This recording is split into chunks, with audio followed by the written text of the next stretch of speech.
What's going on, everybody? Welcome back to our channel. We hope you're all having a wonderful week. In today's video, we wanted to talk about a topic that many of you seem to be interested in, and that is living in an RV full-time with a baby. When we first bought the RV, everybody was saying to us, hey, have you ever even lived in an RV before? And we're like, no.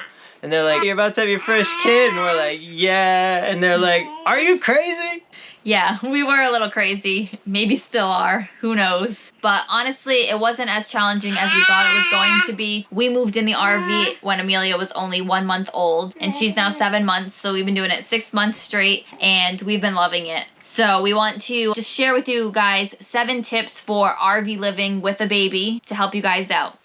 Let's get right into it. We hope you enjoy.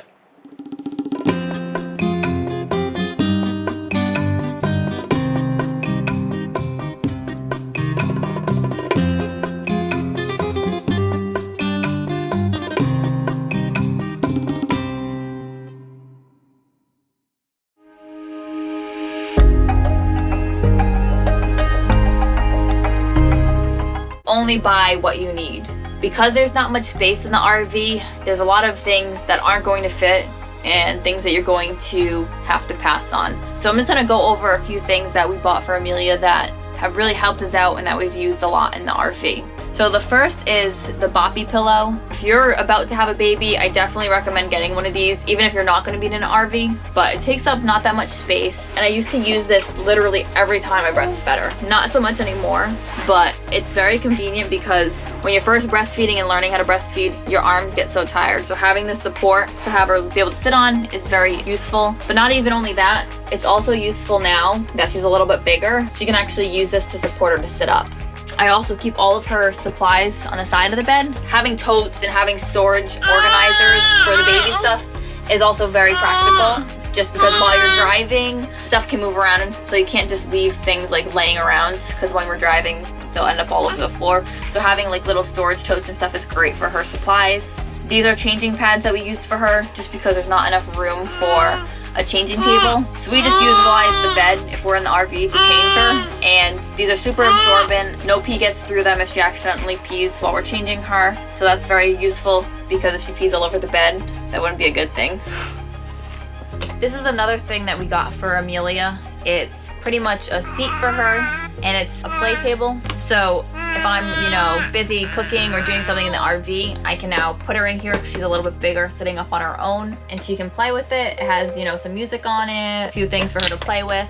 Also, now that we're feeding her 3 times a day, I'm using this a lot more because I'm using this basically as her high chair. Since we don't have room for one of those in the RV, this one, fits right on the table, and I can stow it underneath the table when I'm not utilizing it. But I can slide these toys right out of the way on the sides, and then utilize this space to feed her. And like I said, she's eating all the time, so we are using this very often. She loves oatmeal.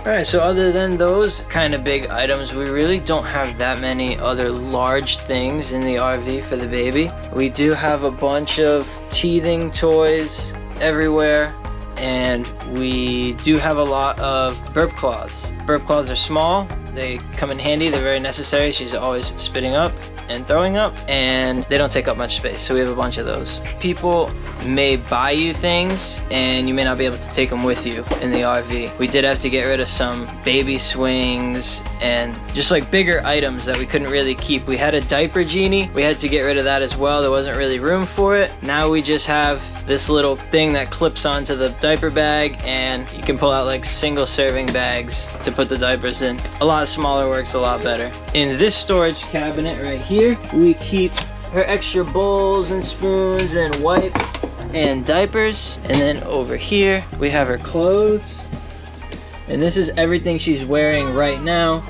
We do have stored away in a bin all the clothes that don't really fit her yet, but that's about it. There's really not a ton of storage space in the RV, so luckily there's not a lot of things the baby really needs. There's just a lot of big things you can buy if you wanted to. I think we're doing great. I think the baby's got everything she needs, and we have the space for it. So perfect.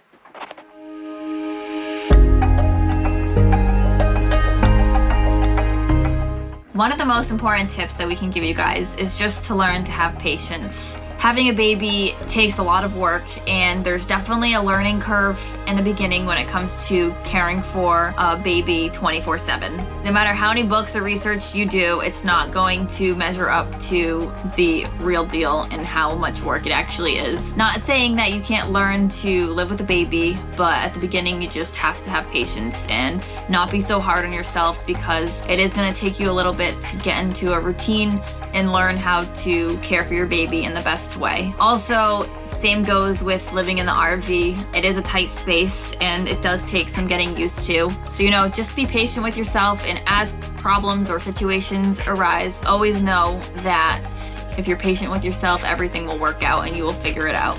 So don't be hard on yourself, you got this, and just do your best.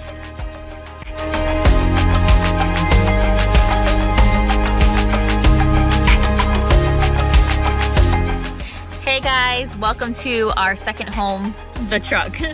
So while we're traveling, since we have a travel trailer, we do spend a lot of time in our vehicle. So that brings me to our next tip. Have baby supplies in the truck, because you're going to be spending a lot of time in there. So you're gonna wanna have diapers, we have a changing pad and wipes for her. We use this little thing to put behind the seat. It's just easy to have it out and be able to change her diapers, since we have to do that very often. Always have a change of clothes just in case she drools on them, spits up. You definitely want to have extra supplies inside the truck. So some other supplies that you're going to want to keep in the truck are definitely some toys and things to entertain the baby, since you're going to sometimes be spending a few hours on the road when you're traveling. So Amelia's into teething right now. So we have these little finger puppets that she loves to chew on. So we just have a lot of small toys that we keep in here. This panda bear lights up and sings, so she really likes to play with that. I have her Binky. I try to keep her toys, you know, kind of tucked away. I also keep a blanket in here just in case it gets a little chilly. I can put that on her when she's napping.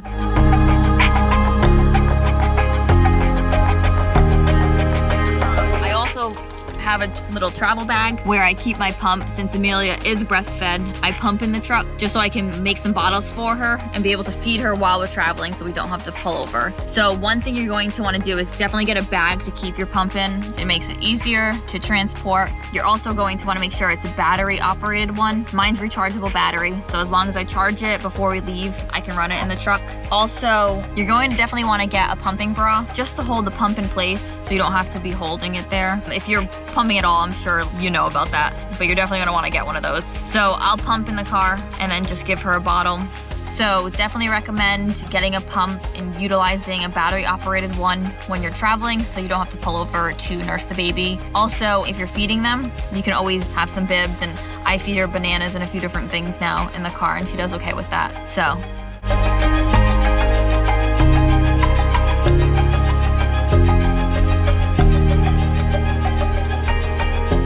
All right, so the next tip is get to know your baby's schedule.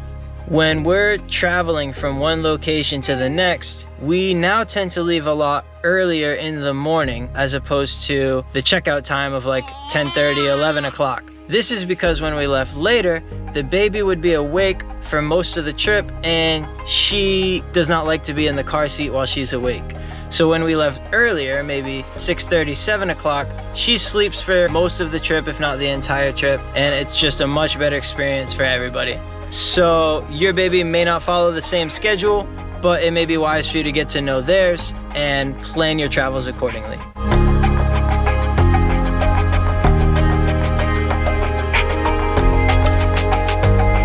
So I tend to wake up pretty early, usually a lot earlier than Amy and Amelia do.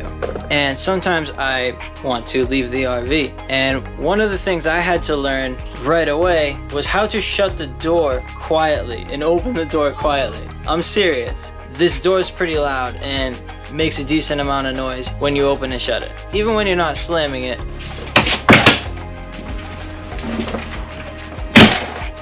So I had to learn how to be quieter with it and develop some good technique. I'll show you.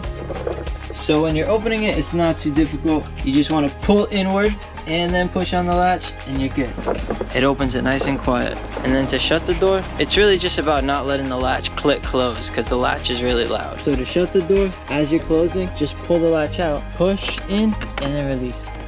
And you're good. Look how quiet that closes. Don't wake anybody up.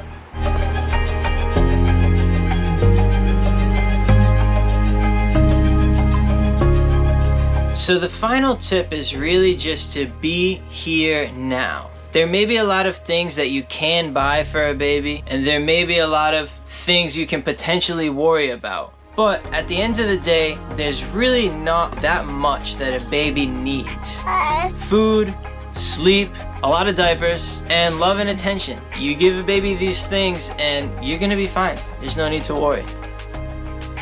In conclusion, when it comes to living in an RV full-time with a baby, challenges may arise with, being new parents and living in a small space, but I don't think it's any more challenging than trying to figure out having a baby in the first place. Yeah, there might be some stressful moments, but you can get through it, and the RV really didn't make any more of a difference to us. So if it's something that you want to do, don't let having a baby stop you.